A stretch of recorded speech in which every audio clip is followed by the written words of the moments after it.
Hello and welcome to Muzaffar IT Academy. This is the third video of our Python course. Today we will cover four important topics: arithmetic operators, assignment operators, comparison operators, and logical operators. So let's get started.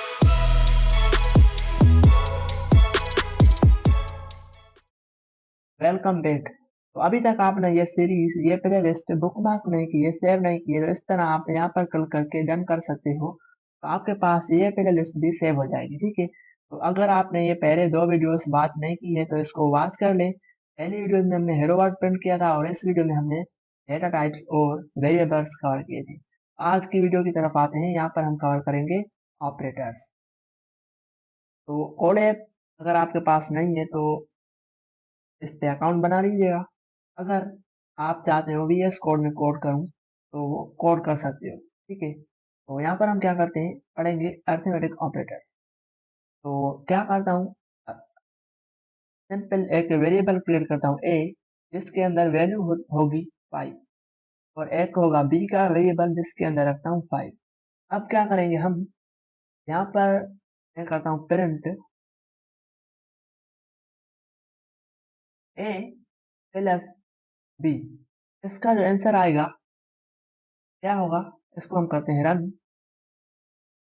तो यहाँ पर देखो हमारे पास a plus B का answer आया है 10। ठीक है, मतलब कि 5 प्लस 5। अगर यहाँ पर मैं करता हूँ इसको 5 और अब मैं करता हूँ रन, कंट्रोल एंटर, तो फिर भी हमारे पास सेम आंसर आएगा, क्योंकि a के अंदर जो वैल्यू थी वो 5 थी और यहाँ पर भी मैंने इसको 5 कर दी। ठीक है, अब क्या करते हैं हम, इसको करते हैं माइनस।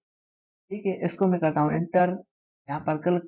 तो यहाँ पर देखो हमारे पास वैल्यू 0 है, क्योंकि अगर हम 5 से 5 निकालेंगे मतलब कि सब्ट्रैक्शन करेंगे तो आंसर 0 आएगा। ठीक है, तो यहाँ पर भी मैं करता हूँ 5 माइनस 2 और रन। तो यहाँ पर देखो आंसर आया हमारे पास 3। ठीक है, और हम क्या करते हैं, यहाँ पर कोई एक वैल्यू देते हैं 10 देते हैं और इसको करते हैं डिवाइड बाय 2। ठीक है, तो यहाँ पर देखो 5.0 मतलब के डिवाइड भी आपको पता चल गया कि ये जो एक ऑपरेटर है इसको हम कहते हैं, यहाँ यूज करते हैं डिवाइड के लिए। ठीक है, और एक और ऑपरेटर है जिसका नाम है मल्टीप्लिकेशन। तो यहाँ पर जो होती है मल्टीप्लिकेशन के लिए स्टार का साइन यूज होता है, 10 मल्टीप्लिकेशन 2। ठीक है, तो इसको मैं करता हूँ एंटर, तो आंसर देखो। तो इस तरह हमारे पास होते हैं अरिथमेटिक ऑपरेटर्स। तो ये आपका क्लियर हो गया होगा। ठीक है, सिंपल है। और दूसरा हम कवर करेंगे, नीचे आते हैं तो असाइनमेंट ऑपरेटर्स। तो यहाँ पर मैं क्या करता हूँ, यहाँ पर आता हूँ और इसको यहाँ पर लिखता हूँ कमेंट में असाइनमेंट ऑपरेटर्स। ठीक है, अब देखो हमारे पास जो है ना, ए की जो वैल्यू है वो 5 है। अगर हमें ए को अपडेट करना हो तो किस तरह होगा, यहाँ पर हम करेंगे ए प्लस और इसी के साथ इक्वल टू लगाएंगे ताकि असाइन हो जाए। ठीक है, ये होता है असाइनमेंट ऑपरेटर्स। इसको हम 5 करेंगे। अगर हम अभी जो है ना ए को प्रिंट करेंगे तो ए की जो वैल्यू होगी वो क्या होगी, पहले जो वैल्यू थी वो 5 थी और अब जो वैल्यू है इसको 5 हमने प्लस कर दिया मतलब असाइन कर दिया, तो अब जो है ना इसकी वैल्यू होगी 10। तो यहाँ पर मैं करता हूँ इसको पहले कमेंट करता हूँ और इसको मैं करता हूँ प्रिंट। तो यहाँ पर देखो हमारे पास 10 प्रिंट होकर आ गया। मतलब कि हम इस तरीके से किसी भी वेरिएबल को डेटा असाइन कर सकते हैं, मतलब अपडेट कर सकते हैं। और देखना अब मैं क्या करता हूँ, इसको अगर मैं करता हूँ माइनस, तो अब हमारे पास ए की वैल्यू 0 होगी। तो यहाँ पर देखो 0 आ गए, क्योंकि 5 माइनस 5 0 ही होगा। ठीक है, तो इस तरह हम यहाँ पर डिवाइड भी कर सकते हैं, इंटर, और देखो डिवीजन भी हो गए। ठीक है, और यहाँ पर एक और ऑपरेटर है जिसका नाम क्या कहते हैं, मल्टीप्लिकेशन। इस तरह हम मल्टीप्लिकेशन भी कर सकते हैं। ठीक है, तो ये था हमारा असाइनमेंट ऑपरेटर। मैं क्या करता हूँ, इसको सिंपल इस तरह लिखता हूँ ताकि आप लोगों को समझ में आ जाए। इसको माइनस करते हैं, इसको करते हैं प्लस, और लास्ट में हम क्या करते हैं, इसको डिवीजन। ठीक है, ओके। अभी हम क्या पढ़ेंगे, इसको इसके बाद हम कवर करेंगे ये टॉपिक हम यहाँ से उठाएंगे कंपैरिजन ऑपरेटर्स जो मेन इंपॉर्टेंट है, ठीक है। इसको मैं यहाँ पर कमेंट रखता हूँ, पेस्ट करता हूँ कंपैरिजन ऑपरेटर्स। अब मैं क्या करता हूँ, फिलहाल मैं एक वेरिएबल क्रिएट करता हूँ यहाँ पर num1 इसको मैं देता हूँ 10, ठीक है। और यहाँ पर करता हूँ num2 इसको करता हूँ 20। अब देखो कंपैरिजन ऑपरेटर्स क्या होता है। अब यहाँ पर हमारे पास जो वैल्यू आएगी प्रिंट होगा वो किस तरह प्रिंट होगा, या ट्रू में प्रिंट होगा या फॉल्स में, क्योंकि ये इसकी जो आंसर आता है बूलियन में आता है इसका आंसर, ठीक है। तो यहाँ पर करता हूँ प्रिंट, इसको कहता हूँ मैं num1 अगर बराबर है 2 से, ठीक है। फिलहाल हम इफ एल्स नहीं पढ़ रहे हैं तो फिलहाल मैं इस तरह लिखता हूँ, इससे पूछता हूँ क्या num1 बराबर है num2 से, तो यहाँ पर हमारे पास आंसर आएगा फॉल्स, बराबर नहीं है। क्यों, क्योंकि 10 कभी भी 20 से इक्वल नहीं होता, ठीक है। तो फिलहाल मैं इसको करता हूँ कमेंट, और फिर मैं क्या करता हूँ, एक और यहाँ पर लिखता हूँ कि क्या, इसको मैं कहता हूँ लेस देन ग्रेटर देन, क्या num1 ग्रेटर देन है num2 से। इसका मतलब है कि यहाँ पर देखो ना, मैं इसको करता हूँ 10 और इसको करता हूँ 20। अब आप बताओ क्या 10 बड़ा है 20 से, नहीं। तो यहाँ पर भी हमारे पास आंसर आएगा फॉल्स, ठीक है। अगर यहाँ पर मैं करूँ तो कॉपी करके नीचे ले आता हूँ और इसको कहूँ लेस देन, अब देखो ये आंसर सही हो जाएगा। ये कहेगा कि ये पूछ रहा है क्या 10 छोटा है 20 से, तो यहाँ पर हमारे पास आएगा ट्रू, यस। तो नीचे देखना हमारे पास ट्रू आ गया, ठीक है। तो ये होता है हमारे पास कंपैरिजन ऑपरेटर्स, ये वैल्यू चेक करता है, अगर बराबर है तो ये हो जाए, अगर छोटा है तो ये हो जाए। इस तरह मतलब कि जब हम इफ एल्स पढ़ेंगे तो ये बहुत हमें हमारे पास काम आएगा, ठीक है। एक और होता है जिसका नाम होता है, यहाँ पर मैं करता हूँ यू कैन। अब देखो यहाँ पर कह रहा है कि 10 छोटा है या बराबर है, तो आपको पता है छोटा है तो यहाँ पर हमारे पास फॉल्स आएगा, ठीक है। अगर यहाँ पर मैं करता हूँ, इसको मैं करता हूँ 20, मतलब कि ये पूछ रहा है क्या 20 बराबर है 20 से और छोटा है, मतलब कि इनमें से जो भी सही होगा ना वो मतलब सही हो जाएगा, मतलब ट्रू आएगा हमारे पास। इसको मैं रन करता हूँ तो यहाँ पर देखो ट्रू आ गया, क्योंकि जो है ना 20 20 और 20 बराबर है, ठीक है। तो ये भी क्लियर हो गया, मतलब कंपैरिजन ऑपरेटर्स, ठीक है।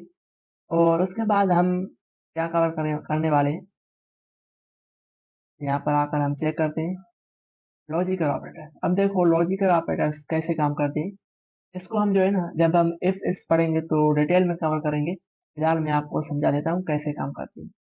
इसको मैं कॉपी करता हूँ, इसको मैं यहाँ पर प्रिंट करता हूँ।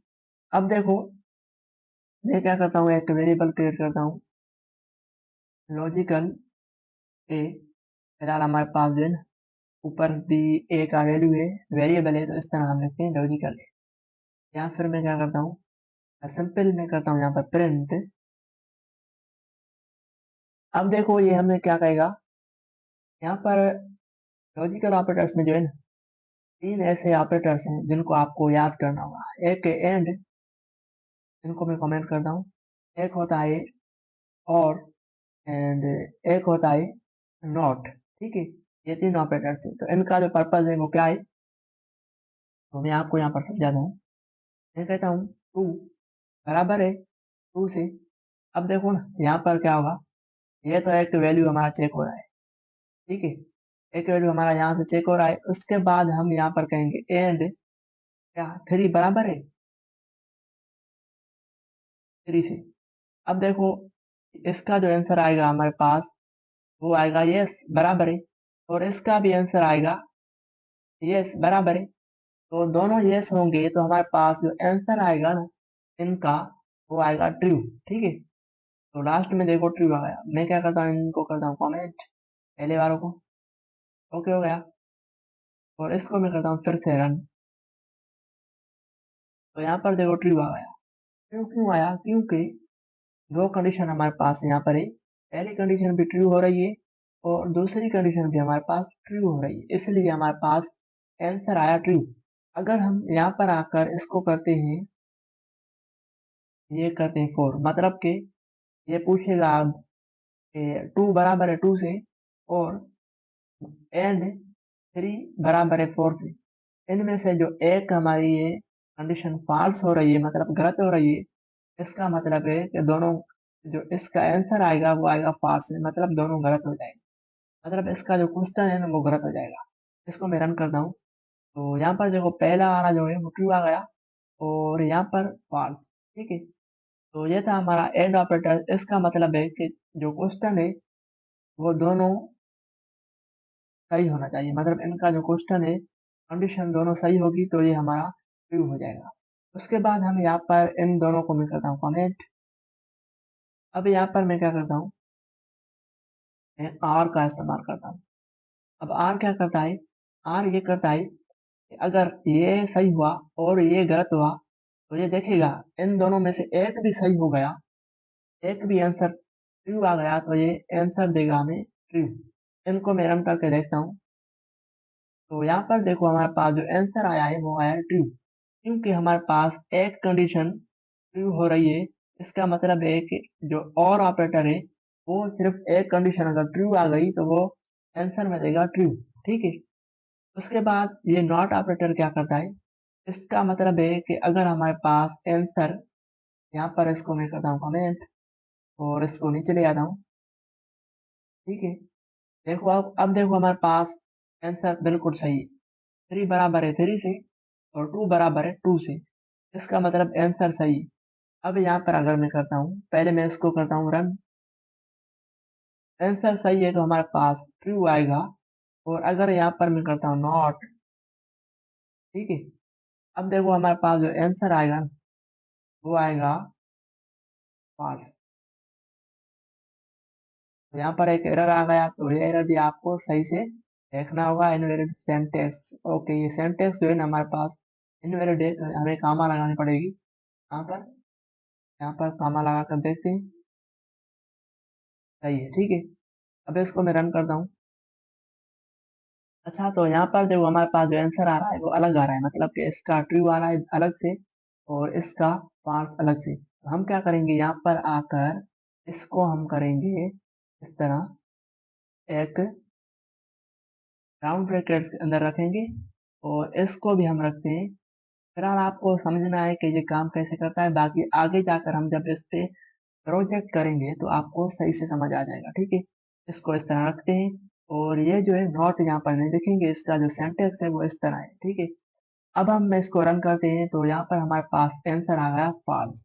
ठीक है, क्यों आया, क्योंकि हमारे पास जो पहले वाला आंसर था वो था ट्रू। ये बाय डिफॉल्ट नॉट ऑपरेटर क्या करता है, ट्रू को फॉल्स में तब्दील करता है। तो अगर हम यहाँ पर आकर चेक करें कि जो है ना, यहाँ पर अगर हम चेक करें इस तरह एंड, तो हमारे पास जो आएगा आंसर ट्रू आएगा, क्योंकि यहाँ से भी इसको ट्रू मिल रहा है और इसी को भी हम इसी से भी ट्रू मिल रहा है। ठीक है, इसका मतलब है ट्रू को फॉल्स करता है नॉट ऑपरेटर। इस तरह इसका सिंटैक्स है। तो बिल्कुल ही बेसिक में हमने सीख लिया कि किस तरह जो है ना अर्थमेटिक ऑपरेटर्स यूज होते हैं। तो बिल्कुल सिंपल में ये कोड भी आपको मैं कोशिश करूंगा सेंड कर दूंगा। तो बस सिंपल सा ये आज का एक वीडियो था, और नेक्स्ट वीडियो में हम कवर करेंगे इफ एंड इल्स। ठीक है, तो उसी में हम ये यूज कर रहे होंगे, ये logical operators and arithmetic operators. ठीक है, तो आज की वीडियो के लिए इतना ही, मिलते हैं नेक्स्ट वीडियो में, तब तक के लिए अल्लाह हाफिज़।